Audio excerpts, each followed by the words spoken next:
All right, congratulations. You are on staff and you are in an S3 shop, and hopefully this hasn't happened to you. All right, weekly tasking order is probably the most important thing we do around here. Let's triage this, all right? Okay, so saw you put training week in here. Where did you pull that from? The LRTC, sir. Why didn't you pull that from DTMS? I was noticing that you have in here an Oxford comma in some places, and you don't have it in any others. Any reason why you did that? My mistake, sir. Oh, it's pretty important. When do you have to publish this? This evening, sir. Why am I just not getting this? It's been sitting on your desk for 48 hours, sir. All right, make these edits, okay? Put a cover sheet on this, okay? This is the Army. Put it back in the folder. I want this back in the next 5 minutes. I didn't spend a day on staff as a lieutenant. I was always either a platoon leader or an XO. And then as a captain, I transferred to a different branch, different type of unit, and I immediately got stuck in a Brigade S3 shop, not knowing anything as far as what they're putting out throughout the week. The weekly tasking order.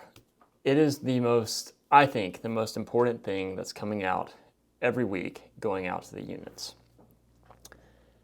If you put effort into it, it's going to help the lower level soldier. All right, it will. That's how we're communicating all these things that are needing to be accomplished from higher all the way down to the company level and to that training room NCO and to the commander. If you put effort into it, everything's going to be streamlined. All right. So WTO is sacred to me, and this is a format. Okay. So I can send these to you if you reach out to me. I just ask that you have a global email account. I can send it to you that way, these templates.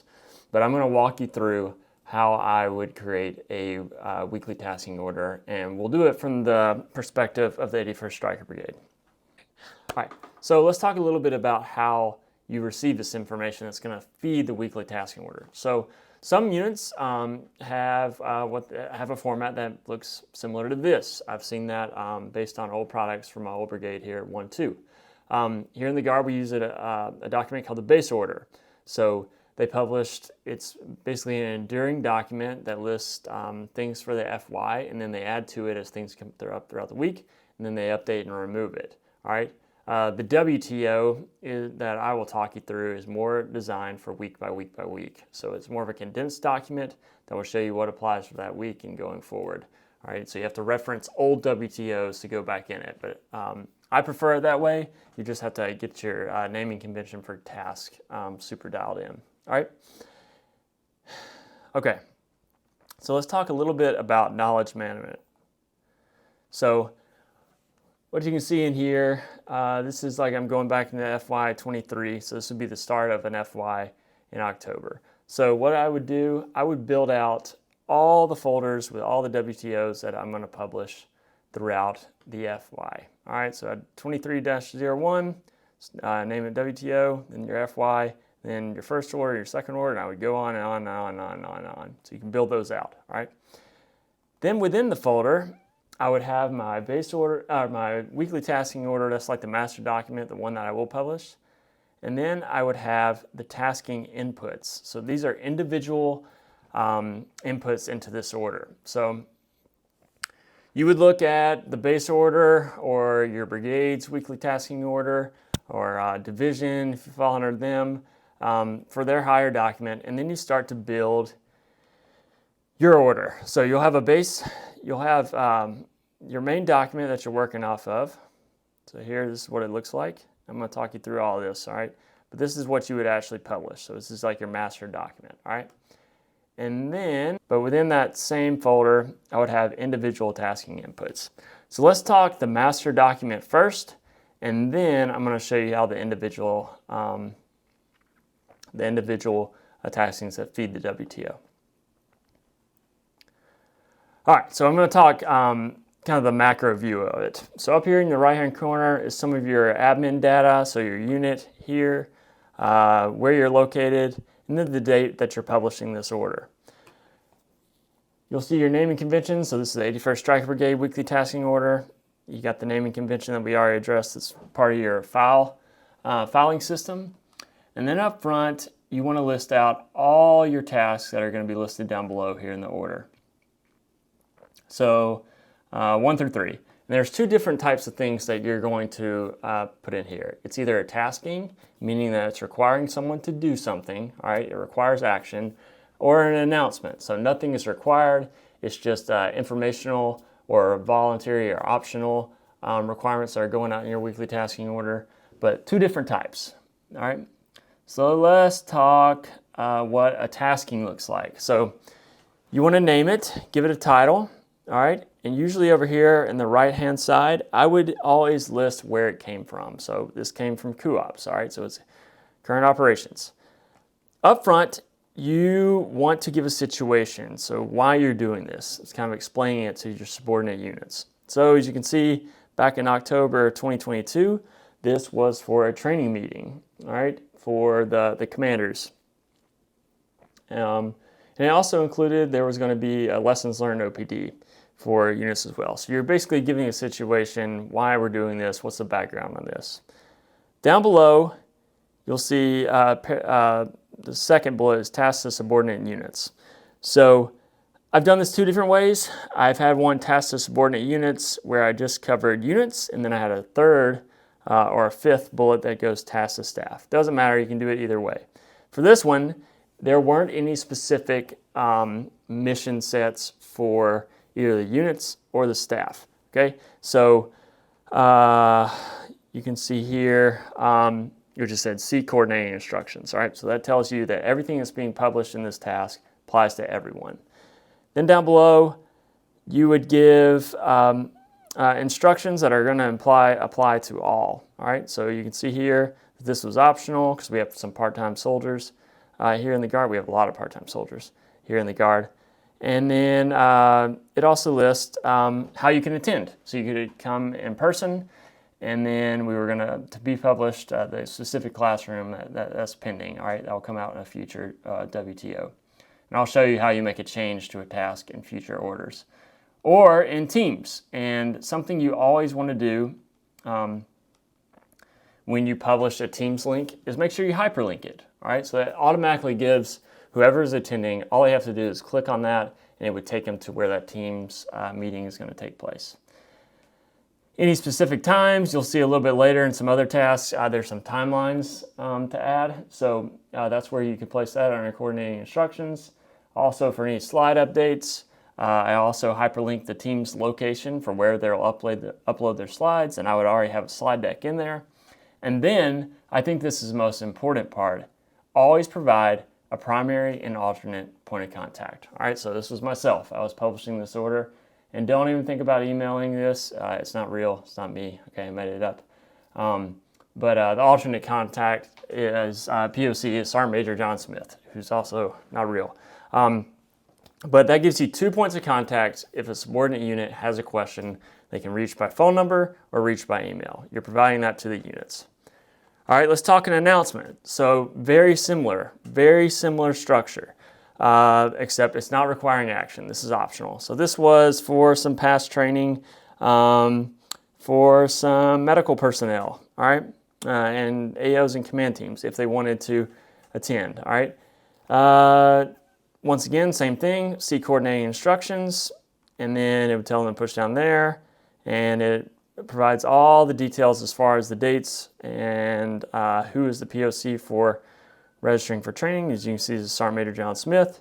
Then I would still keep myself as the top one since I'm publishing the order, and then Sergeant Major John Smith as the alternate.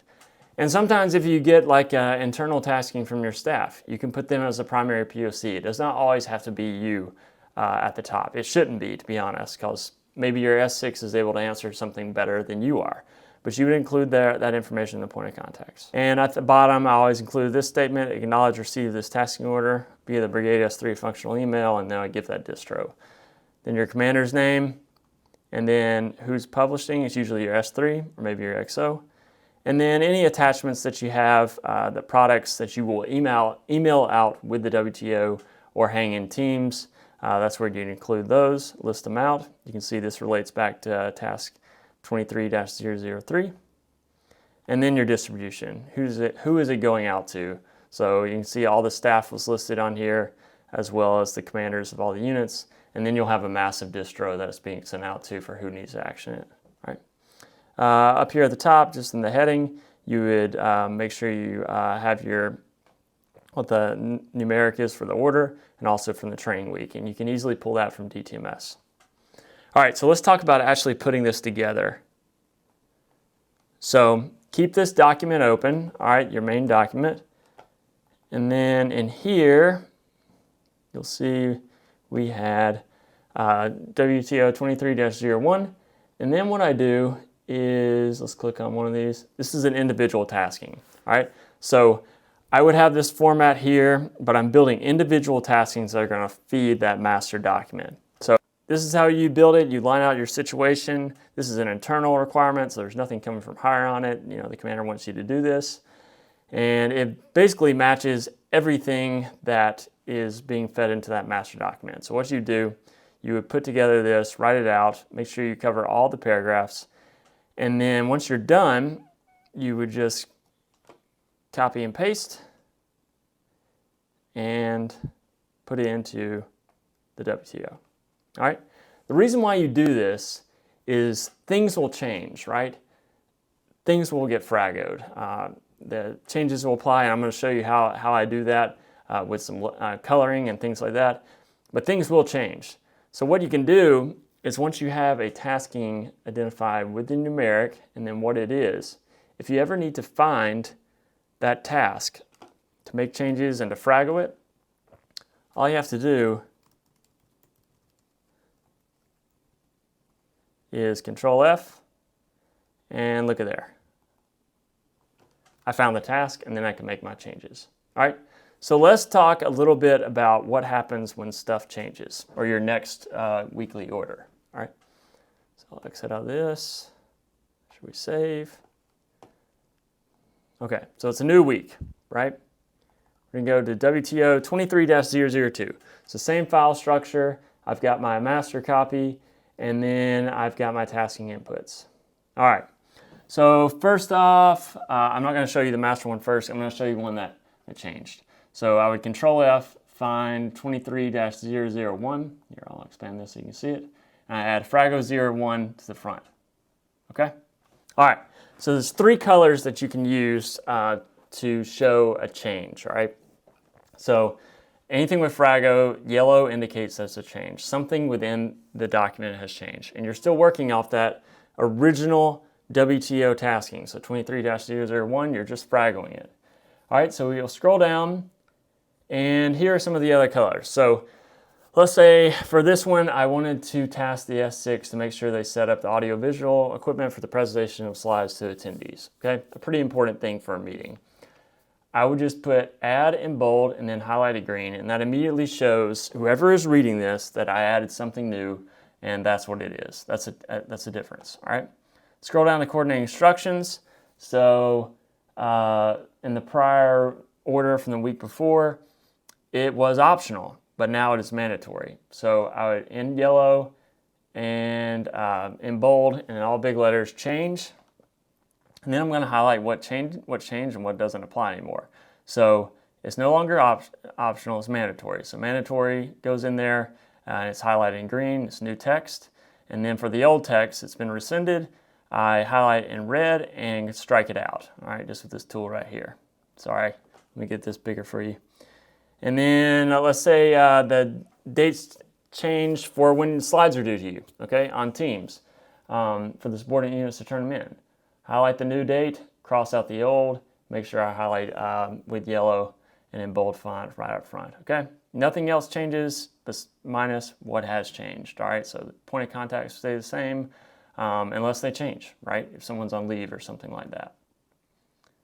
Okay, now let's jump over to the master document because I want to show you a couple things. All right, so we're in 23-002. Okay, so once I made that update, I would copy and paste it over, and that task is good to go.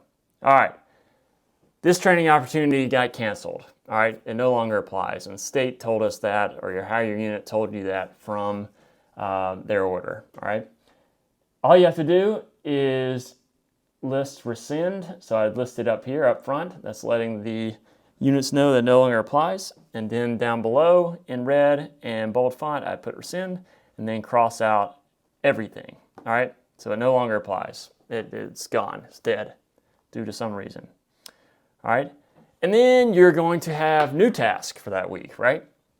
So here's an example, tasking 23-004. You'll notice 23-003 still applies from the previous week, but I just went ahead and skipped to 23-004 because it's the next task that I'm publishing.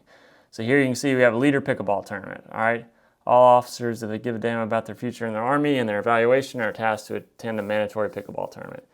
I would tell all Washington units, or any units that it applies to, that all officers will report to the Soldier Fieldhouse Pickleball Court for a round-robin pickleball tournament.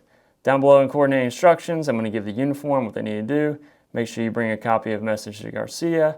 And this is a really important one because you'll get a referred OER if you lose. And then the timeline, and then primary POCs. Okay, so as you can see right here, this is where attention to detail really matters. So did you notice there's a big difference? If you look at this one, I listed out points of contact and then primary and alternate. So this was a mistake. So I would need to fix it.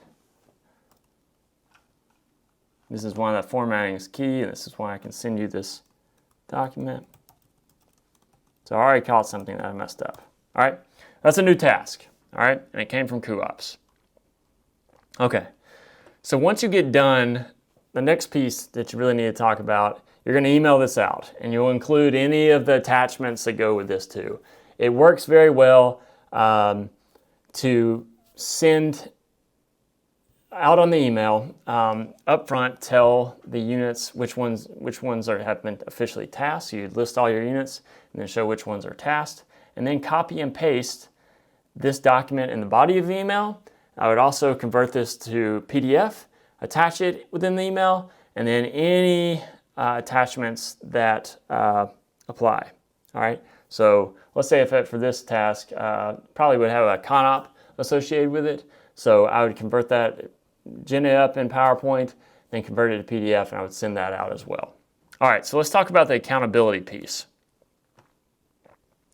So it really pays to have two monitors, but I just wanted to show you an example of a task tracker that worked very well for us. And this is not the only way. I'm sure I am not an Excel god, but Captain Matt Davis designed this, and it worked very well because he knew all the formulas. So you can see in these amber cells, there are formulas in this that will feed your task tracker to staff and task to units. And if you want this example as well, I can send it to you. I'm sure you could clean it up and make it a lot prettier than I will.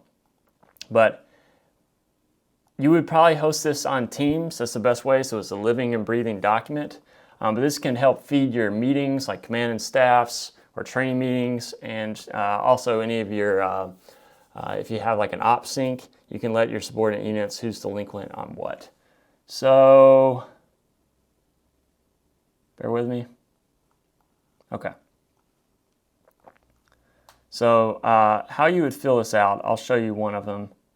All right, so the BTM, the brigade training meeting, right? So I would type in here, tasking 23-001, and then it is October 81st Stryker Brigade training meeting. All right, this is where you would put the hire document that it came from. So for this, it doesn't apply because it was an internal task.